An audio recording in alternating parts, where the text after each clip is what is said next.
જે આપણે જોવા માંગીએ છીએ દુઃખ સહન સપ્તાહ વિશે. આગળ આપણે જે વિષયો જોયા, પાસખા વિશે, તપઋતુ, 40 ઉપવાસ અને ભસ્મ બુધવાર, આ બધા વિષયોનું શિક્ષણ જે આગળ આપણે જોયું એ જ સમયે મેં કહ્યું હતું કે આગળ આપણે દુઃખ સહન સપ્તાહ વિશે પણ જોઈશું. તો આજનો આપણો વિષય છે દુઃખ સહન સપ્તાહ. હવે આપણે બાઇબલમાંથી પણ જોઈશું, વચનો પણ તપાસીશું, પણ એ પહેલાં થોડા તર્ક આપણે જોઈએ. હવે ગયા વર્ષે મારા વોટ્સએપ પર કોઈને ભસ્મ બુધવાર વિશે મને કંઈક મોકલ્યું, તો મેં સામે પ્રતિભાવ આપ્યો કે બાઇબલમાં ભસ્મ બુધવાર નથી. તો તેમનો જવાબ એવો હતો કે સ્ટીવનભાઈ બધા કરે છે માટે આપણે કરવાનું. હવે આ એક તર્ક બહુ અગત્યનો છે, આપણે જોઈએ કે શા માટે હું ફલાણું અથવા કંઈક બાબત હું કેમ કરું છું, એનું કારણ શું. તો મોટા ભાગે જે આ તહેવારોની આપણે વાત જોઈ રહ્યા છીએ, તપઋતુ, ભસ્મ બુધવાર, 40 ઉપવાસ, પાસખા, દુઃખ સહન સપ્તાહ, ચાલ્યું આવે છે, બધા કરે છે માટે આપણે કરવાનું. હવે જો આ એટલો બધો સારો જવાબ નથી, અથવા આ એટલું યોગ્ય નથી કે બધા કરે માટે હું કરું. બધા કરે છે, પણ એ બધા જે કરી રહ્યા છે તે યોગ્ય છે કે નહીં, બધા જે કરી રહ્યા છે વચન આધારિત છે કે નહીં, બધા કરી રહ્યા છે એ વિશે બાઇબલ શું કહે છે એ મારે સમજવું જરૂરી છે. તો આ એક તર્ક જે છે, બધા કરે છે અથવા ચાલ્યું આવે છે માટે આપણે કરવાનું, એને આપણી ગુજરાતી ભાષામાં ગાડરિયો પ્રવાહ કહે. ગાડરિયો પ્રવાહ એટલે કે જે પેલા ઘેટા છે નીચું માથું ગાલીને બધા ચાલ્યા જ જાય. એમાં પહેલું ઘેટું જે પ્રમાણે જાય છે, અથવા આગલી હરોળના ઘેટા જે પ્રમાણે જાય છે, પાછલી હરોળના ઘેટાઓને એ ખબર નથી કે આ આપણે કઈ દિશામાં જઈ રહ્યા છીએ, પણ આગલી હરોળ જે પ્રમાણે ચાલ્યા કરે એ પ્રમાણે પાછલી હરોળ પણ નીચું માથું ગાળીને ચાલ્યા કરે. એને ગાડરિયો પ્રવાહ કહે. બધા કરે છે માટે હું પણ કરીશ, ના, આપણે એ પ્રમાણે કરવાનું નથી. દેવનું વચન શું કહે છે, બાઇબલ શું કહે છે તે મારે કરવાનું છે. તો એના માટે આપણે જોવું પણ પડે કે પરમેશ્વરનું વચન શું શીખવે છે મને અને તમને. હવે આ જે શબ્દ છે દુઃખ સહન સપ્તાહ, હવે જો એનો તર્ક આપણે સમજવાનો પ્રયાસ કરીએ, એની અંદર દુઃખ શબ્દ રહેલો છે, સહન કરવાની વાત રહેલી છે, સપ્તાહની વાત રહેલી છે. સપ્તાહ એટલે એક અઠવાડિયું, 7 દિવસ. 7 દિવસની વાત છે, દુઃખની વાત છે, સહન કરવાની વાત છે. એનો તર્ક થોડો આપણે તપાસીએ તો મને સમજવામાં ઘણી તકલીફ પડી કે દુઃખ સહન કરવા માટેનું જે અઠવાડિયું છે એને કેવી રીતે લાગુ કરવું મારા ખ્રિસ્તી જીવનમાં. શું પ્રભુ ઈસુ ખ્રિસ્તે છેલ્લા અઠવાડિયામાં દુઃખ સહન કર્યું એની આમાં કોઈ વાત રહેલી છે, કે પછી મારે દુઃખ સહન કરવું જોઈએ આ પાછલા એક અઠવાડિયામાં, કે પછી શું ખ્રિસ્તી જગતે આપણે સામૂહિક રીતે ઈસુ ખ્રિસ્તના દુઃખ સહન કરવાના મુદ્દે આપણે પણ શું શોક કરવો જોઈએ. આમાં જે દુઃખ સહન કરવાની વાત છે એ કોનું દુઃખ અથવા કોણે સહન કરવાનું છે, અથવા એને લગતું મારે શું સમજવું. આ તર્ક ભારે અટપટો છે કે ઈસુ ખ્રિસ્તના દુઃખ સહન કરવાની આમાં વાત છે કે આપણે દુઃખ સહન કરવાની વાત છે. શું ઈસુ ખ્રિસ્તના દુઃખની વાતને યાદ રાખીને મારે કોઈ પીડા કે શોક કે દુઃખ સહન કરવાની આમાં વાત છે, અને એ પણ એક અઠવાડિયા માટે. આમાં કંઈ તર્ક જેવું કશું બેસતું નથી કે આ દુઃખનું અનુસંધાન ક્યાં છે અથવા કયું ગણવું. હવે પ્રભુ ઈસુ ખ્રિસ્તના મરણની અગાઉના એક અઠવાડિયા એટલે કે 7 દિવસ દરમિયાન દુઃખ સહન કરવાની જે વાત છે એ વિશે બાઇબલ શું કહે છે. તો એનો જવાબ છે કે બાઇબલ કશું જ કહેતું નથી. બાઇબલમાં એવી કોઈ રજૂઆત નથી કે પ્રભુ ઈસુ ખ્રિસ્તના મરણ પામ્યાના એક્ઝેક્ટ એક અઠવાડિયા પહેલાં, એટલે કે શુક્રવારે તેમનું મરણ થયું, તો બાઇબલમાં એવી કોઈ નોંધ નથી કે આગલા શુક્રવારે આટલા વાગે પ્રભુ ઈસુ ખ્રિસ્તે દુઃખ સહન કરવાની શરૂઆત કરી, અથવા તેમને દુઃખ થવા લાગ્યું, અથવા તેઓ દુઃખી થવા લાગ્યા. પછી શનિવારના દિવસે તેઓ વધારે દુઃખી થયા, રવિવારે વધારે દુઃખ તેમને લાગ્યું, સોમ મંગળ તેઓ પુષ્કળ દુઃખમાં રહ્યા, બુધવારે ગુરુવારે તો અતિશય દુઃખ વધી ગયું, અને શુક્રવારે તેમનું મરણ થયું.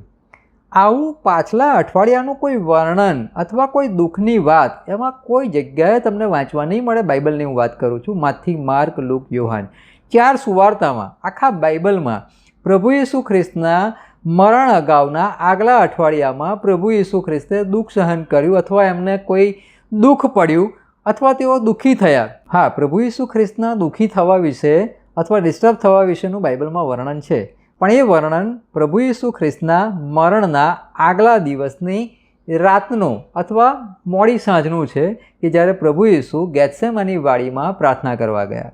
અને બાઇબલમાં લખ્યું છે ત્યાં તેઓ દુઃખી થયા, ત્યાં તેમનો પસીનો લોહીના જેવો થયો અને ઘણા વ્યાકુળ થયા, ડિસ્ટર્બ થયા. અને એમણે કીધું કે બાપ, જો બની શકે તો આ પ્યાલો તમે મારાથી દૂર કરો. હા, એ ચોક્કસ ત્યાં આગળ દુઃખનું વર્ણન છે, પણ આગલું આખું સપ્તાહ અથવા એક સપ્તાહ તેમણે દુઃખ સહન કર્યું, અથવા એ સપ્તાહમાં એવું શું બન્યું કે જેને લઈને મારે તમારે એક સપ્તાહ સુધી આવું કંઈક પર્વ પાડવું પડે, અથવા એક સપ્તાહ સુધી એને કોઈ સ્પેશિયલ સ્વરૂપ આપવું પડે, એવું બાઇબલમાં કોઈ વર્ણન નથી. અને કદાચ કોઈક એવો તર્ક કરે કે કેમ પ્રભુ ઈસુ એમના મરણની અગાઉના એક સપ્તાહ પહેલાં શું દુઃખી નહીં થયા હોય? કદાચ થયા પણ હોય, પણ એને એક્ઝેક્ટ 7 દિવસમાં કેવી રીતે સેટ કરવું એ પ્રશ્ન છે. બની શકે કે 8 દિવસ પહેલાં તેઓ ઘણા દુઃખી હોય, બની શકે કે 9 દિવસ પહેલાં તેઓ ઘણા દુઃખી હોય, બની શકે કે 10 દિવસ પહેલાં તેઓ અતિશય દુઃખી થયા હોય, બની શકે કે 1 અઠવાડિયા પહેલાં તેઓ સહેજ પણ દુઃખી ના હોય, પણ 3 દિવસ પહેલાં તેઓ ઘણા વ્યાકુળ થવા લાગ્યા હોય, દુઃખી થયા હોય. જુઓ, વધારે વર્ણનો આપણી પાસે નથી. બાઇબલમાં જે વર્ણન છે, ગેથસેમાની વાડીમાં આગલી રાત્રે તેઓ પ્રાર્થના કરવા બેઠા, ત્યાં તેઓ દુઃખી થયા, વ્યાકુળ થયા, એનું વર્ણન છે. પણ આગલા એક સપ્તાહમાં તેઓ દુઃખી થયા કે તેમણે દુઃખ સહન કર્યું, અથવા એને ધ્યાનમાં રાખીને મારે 1 અઠવાડિયું દુઃખ સહન કરવું જોઈએ, અથવા દુઃખ સહન સપ્તાહ નામની મિટિંગોનું મારે આયોજન કરવું જોઈએ, બાઇબલ એને કોઈ સપોર્ટ કરતું નથી, અથવા એવા કોઈ વર્ણનો નથી. મિટિંગનો કોઈ પ્રશ્ન નથી. મિટિંગ રાખવી, આરાધના કરવી, પ્રભુનો મહિમા કરવો, વચનો શેર કરવા, લોકો સાંભળે, સભામાં આવે, એના માટે તો કોઈ પ્રશ્ન જ નથી. 365 દિવસ એ તો એના માટે આપણી પાસે સમય છે અને હોવો જ જોઈએ. મુદ્દો એ છે કે આ 7 દિવસમાં શું છે? આ 7 દિવસ જોડે શું એનું કનેક્શન? આ જે બેસી ગયેલી એક જળ છે, જેના મૂળ એટલા બધા ઊંડા થઈ ગયેલા છે કે દુઃખ સહન સપ્તાહની મિટિંગો, એ વાતને બાઇબલનો કોઈ ટેકો નથી. હવે આટલા તર્ક જોયા પછી કદાચ કોઈ વ્યક્તિને એમ થાય કે ના, દુઃખ તો કહેવાય જ ને, સ્વાભાવિક છે. પ્રભુ ઈસુને મારવામાં આવ્યા, મસ્કરી કરવામાં આવી, એમને બીજાઓને સોંપી દેવામાં આવ્યા, વિદેશીઓને. તેઓએ એમની ઉપર મુકદ્દમો ચલાવ્યો, વધસ્તંભે જડીને મારી નાખવામાં આવ્યા. આ બધી દુઃખદ ઘટના તો કહેવાય કે ના કહેવાય? સ્વાભાવિક છે, આ બધી દુઃખદ ઘટના કહેવાય. આપણે ભલે ગમે તે કહીએ કે ગમે તે સમજીએ કે ગમે તે તર્ક લગાવીએ, પણ દુઃખી તો થવું જ પડશે મારે. પ્રભુ ઈસુને દુઃખ તો પહોંચ્યું જ હશે. હવે જોઈએ વચન દુઃખ વિશે, અથવા દુઃખી થવા વિશે, અથવા દુઃખ સહન કરવા વિશે, અથવા દુઃખ સહન સપ્તાહ વિશે શું કહે છે. આપણે જોઈએ વચનોમાંથી. લુકની સુવાર્તા 23મો અધ્યાય 27 અને 28 કલમ.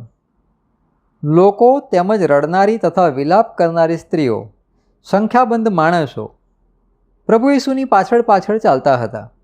પણ ઈસુએ તેઓની તરફ પાછા ફરીને કહ્યું કે, યરૂશાલેમની દીકરીઓ, મારે માટે રડોમાં, પણ પોતાને માટે તથા પોતાના છોકરાને માટે રડો. બસ ત્યાં સુધી.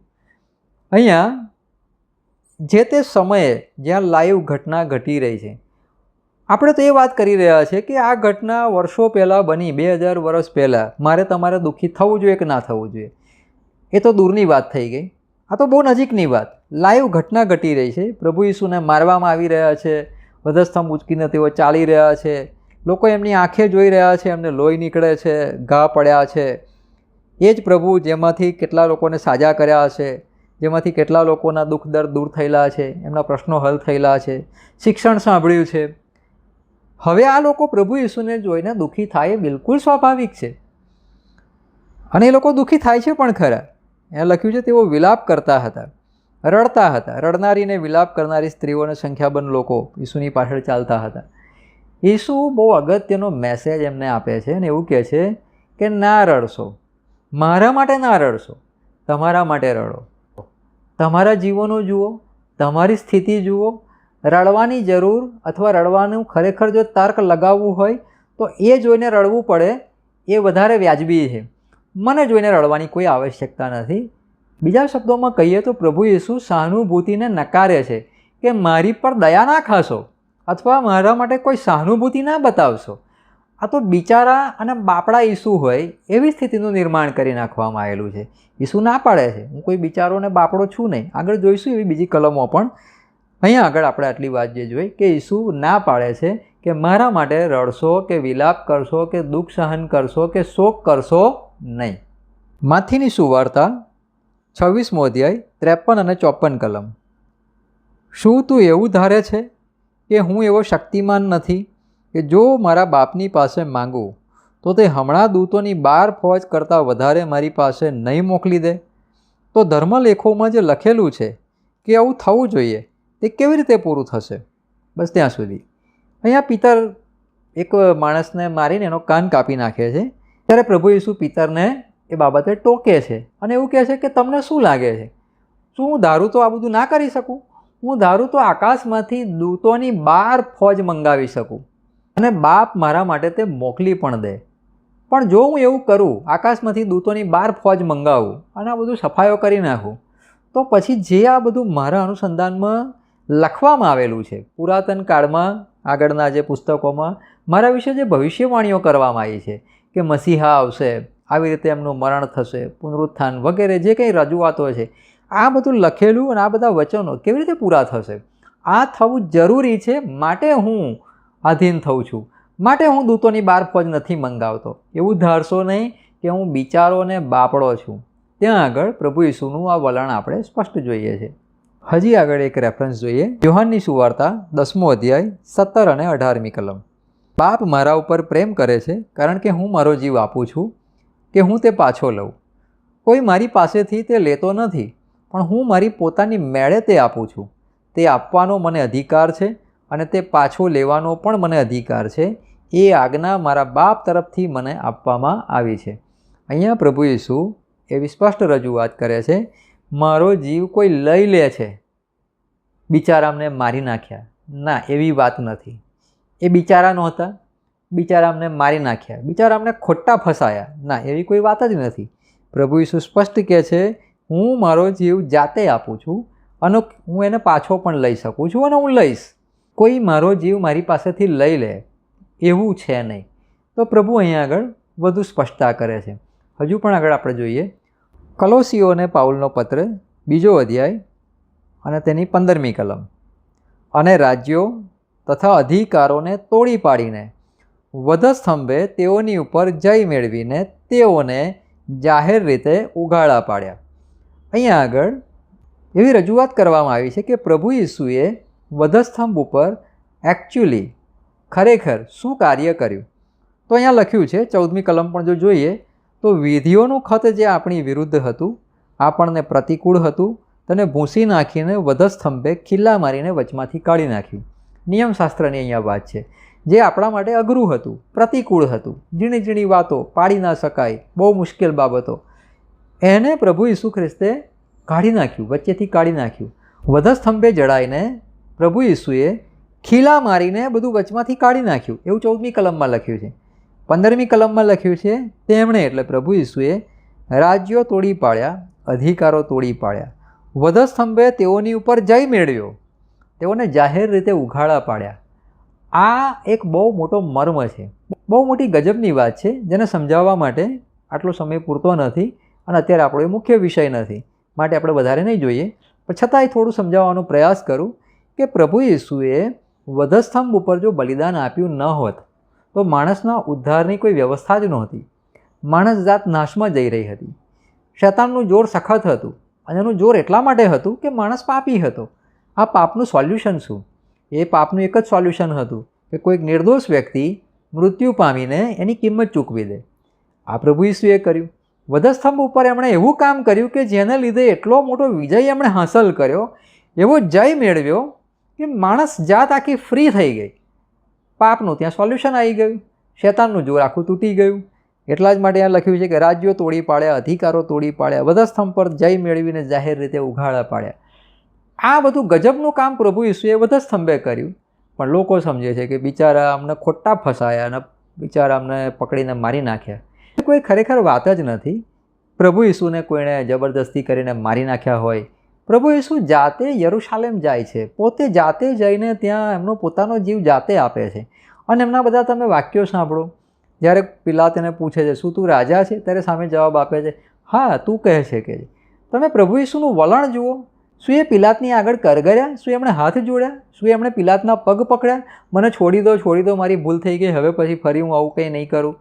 શું આ પ્રકારનું પ્રભુ ઈસુનું વલણ છે? શા માટે એમને બિચારાને બાપડા બનાવવા અને શા માટે એમણે તો બહુ દુઃખ સહન કર્યું, બિચારા બહુ દુઃખ સહન કર્યું, અને હવે હું દુઃખ સહન કરું 1 અઠવાડિયા માટે, 7 દિવસ માટે? આવું કશું બાઇબલ આપણને શીખવતું નથી. જે ચાલ્યું આવે છે એક ગાડરિયો પ્રવાહ છે, આપણે એને કર્યા કરીએ છીએ અને હોંશે કરીએ છીએ. હવે થાય છે કેવું કે અન્ય ધર્મો આગળ અથવા અન્ય ધર્મી વ્યક્તિઓ આગળ આનું ચિત્ર બહુ જ ખોટું ઊભું થયેલું છે.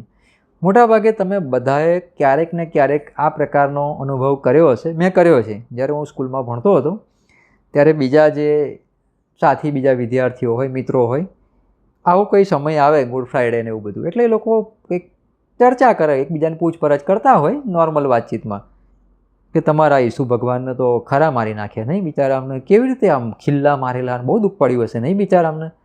હવે એ સમયે મને એટલી સમજણ નહીં, એટલે આપણને સારું લાગે કે મારા કોઈક અંગત વ્યક્તિ માટે કોઈ સહાનુભૂતિ વ્યક્ત કરી રહ્યું છે, એટલે આપણને સારું લાગે. હા, મારા પ્રભુ ઈસુને તો બહુ દુઃખ પડેલું, બિચારા અમને મારી નાખ્યા. હા, પણ એટલે બહુ ખરાબ કહેવાય નહીં, આવું તો ના કરાય, પણ બિચારા અમને બહુ દુઃખ પડ્યું હશે. હવે આનાથી ચિત્ર કેવું ઊભું થાય છે કે ઈસુ બિચારા થઈ જાય છે. આવું સ્કૂલમાં બનતું હોય છે. તમે જ્યારે વિદ્યાર્થી રહી ચૂક્યા હશો, તમે આવો અનુભવ કર્યો હશે, અથવા અત્યારે જેવો વિદ્યાર્થીઓ છે એવો પણ કદાચ આવો અનુભવ કરતા હોય. કોલેજમાં આવું બને, કામના સ્થળે, નોકરીની જગ્યાએ, પડોશમાં, આવી રીતે આવી એક વાત અથવા આવી એક અયોગ્ય વાત ફેલાતી હોય છે. શું? બિચારા પ્રભુ ઈસુ બહુ ખરાબ કહેવાય, આવું તો ના કરાય, પણ આવું તો, અને એ પણ પ્રભુ, એમણે તો શું ખોટું કરેલું? એમણે તો બધાનું ભલું જ વિચાર્યું, એમણે તો બધાનું સારું જ ઈચ્છ્યું, તોય એમની જોડે આવું થયું, બિચારા અમને બહુ ખોટું કહેવાય.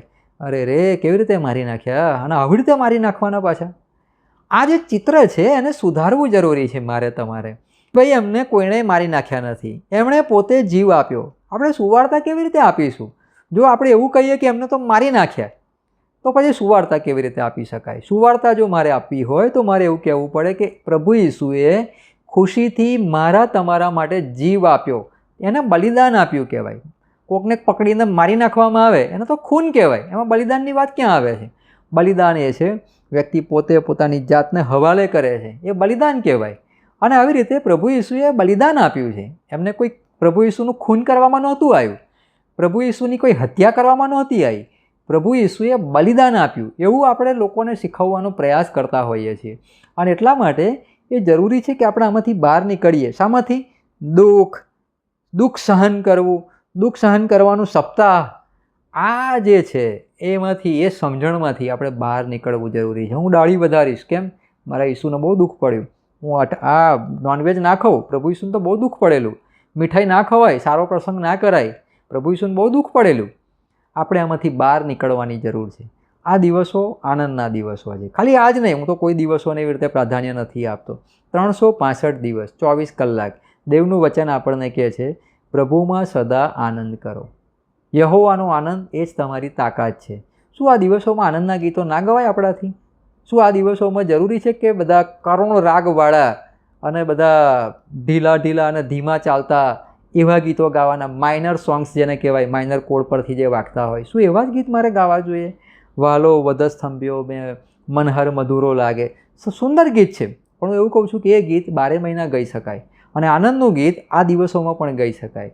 સારો પ્રસંગ આ દિવસોમાં કરી શકાય, મીઠાઈ આ દિવસોમાં ખાઈ શકાય, ગુડ ફ્રાઈડેના દિવસે લગ્ન રાખી શકાય, ગુડ ફ્રાઈડેના દિવસે કોઈ સારી પાર્ટી, બર્થડે કે એનિવર્સરી, કોઈ બી કશું બી હોય તો રાખી શકાય. સ્વાભાવિક છે એનિવર્સરી તો ના જ હોય, કેમ કે લોકો આ દિવસને કમનસીબ દિવસ સમજે છે કે આ દિવસ તો ખરાબ દિવસ છે. કહેવાનું એને ગુડ ફ્રાઈડે, પણ ગણવાનું એને બેડ ફ્રાઈડે. આ બેડ ફ્રાઈડે નથી, આ ખરેખર એક સારો જ દિવસ છે. જેમ બીજા દિવસો સારા છે એવી જ રીતે આ પણ એક સારો જ દિવસ છે. અને આ દિવસે હું તમે આનંદ કરી જ શકીએ છીએ. યહોવાનો આનંદ એ જ આપણી તાકાત છે, એવું બાઇબલ કહે છે. પ્રભુમાં સદા આનંદ કરો, એવું બાઇબલ કહે છે. સદા એટલે શું? ગુડ ફ્રાઈડે છોડી દો, બાકીના દિવસોમાં કરો, એવું લખ્યું છે? ના, હું ફરીથી તમને કહું છું, એવું અંદર લખ્યું છે. પાઉલ કહે છે, હું ફરીથી તમને કહું છું, પ્રભુમાં સદા આનંદ કરો. આપણા અન્ય ધર્મી મિત્રોને આપણે સમજાવવાની અને શીખવવાની જરૂર છે કે પ્રભુ ઈસુ કોઈ બિચારા નહોતા.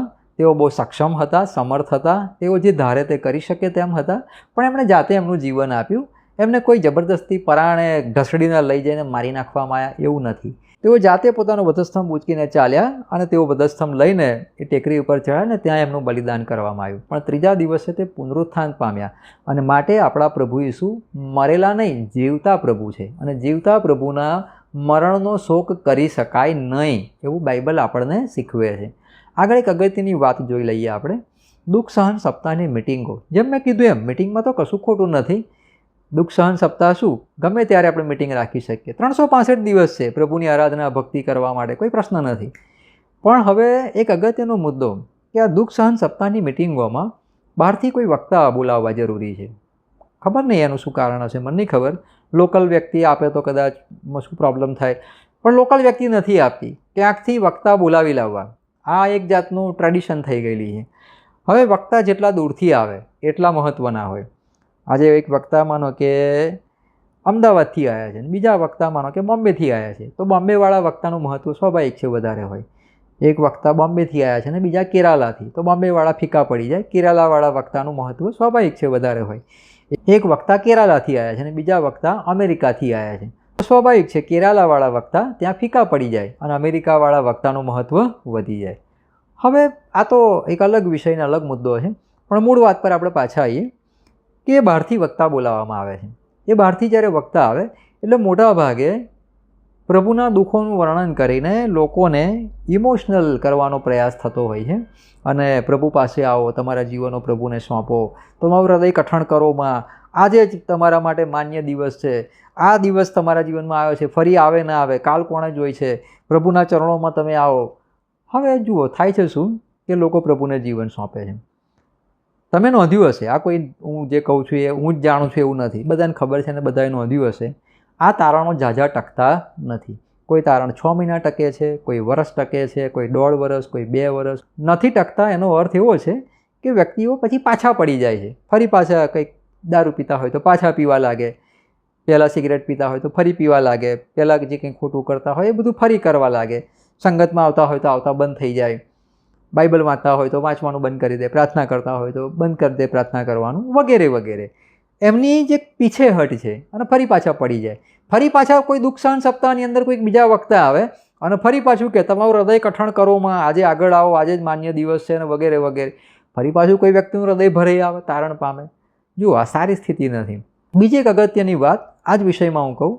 માનો કે જે મંડળી હું ચલાવું છું ત્યાં આગળ કોઈ વક્તા આવે છે, હું કોઈને બોલાવું છું કે આવો મારે ત્યાં શિક્ષણ આપો, અને આવીને શિક્ષણ આપે અને મારે ત્યાં લોકો તારણ પામે, પ્રભુને જીવન સોંપે. Hallelujah, praise the lord. જે મંડળીને હું આગેવાની આપી રહ્યો છું ત્યાં 50 વ્યક્તિએ પ્રભુને જીવન સોંપ્યું. મારા માટે આ શરમજનક વાત છે. આ મારા માટે કોઈ ગર્વની વાત નથી કે આ 50 માણસો ત્યારે તારણ પામ્યા જ્યારે કોઈક બહારથી આવીને શીખવી ગયું. તમે કરો છો શું? અથવા મંડળીની અંદર ન તારણ પામેલા વ્યક્તિઓ શું હોય ખરા? બાઇબલ શું શીખવે છે? મંડળી કોને કહેવાય? એક અલગ વિષય છે જે આપણે ફરી ક્યારેક જોઈશું કે મંડળી એટલે શું. મંડળીની અંદર તારણ ન પામેલો વ્યક્તિ હોઈ શકે નહીં. હા, એઝ અ વિઝિટર કોઈ આંટો મારે છે એ વસ્તુ અલગ છે, એ મુદ્દો અત્યારે આપણે નથી જોતા. પણ મંડળીના જે વ્યક્તિઓ છે, જેના આપણે ચર્ચ મેમ્બર્સ કહીએ, જે મંડળીના સભ્યો છે, સભાસદો છે, શું એ ન ઉદ્ધાર પામેલા હોઈ શકે? ના, એવું હોઈ શકે નહીં. અને જો કોઈ મંડળીની અંદર દુઃખ સહન સપ્તાહની મિટિંગમાં પુષ્કળ તારણો થાય છે, મતલબ કે પુષ્કળ લોકો પ્રભુને જીવન સોંપે છે, ઉદ્ધાર પામે છે, એક રીતે સારી વાત કહેવાય કે પ્રભુને કોઈ જીવન સોંપે, નાશમાં જતું બચી જાય, એ રીતે સારી વાત છે. પણ નથી સારી વાત કઈ રીતે? કે આ તો આગેવાનની નિષ્ફળતા છે, આ તો મંડળીની નિષ્ફળતા છે. તમે કરો છો શું?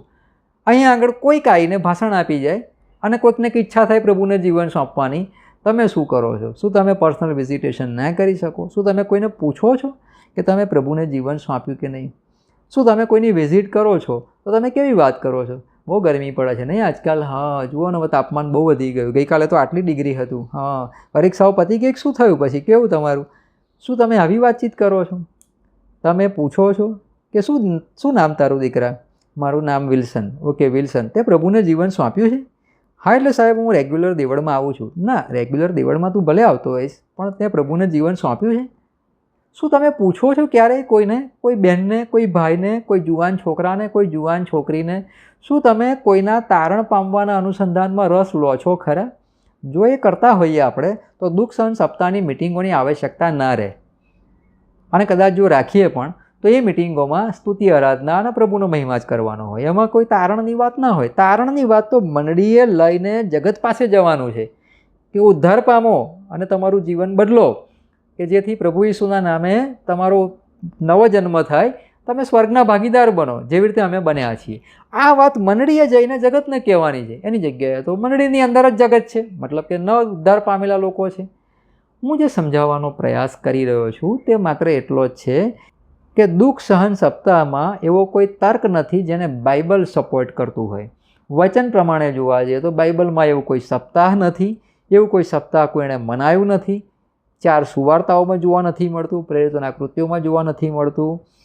એ સમયે પાઉલે, પિતરે અને બીજા લોકોએ, પ્રભુના શિષ્યોએ જે પત્રો લખ્યા એ પત્રોમાં આપણને એવી કોઈ માહિતી મળતી નથી.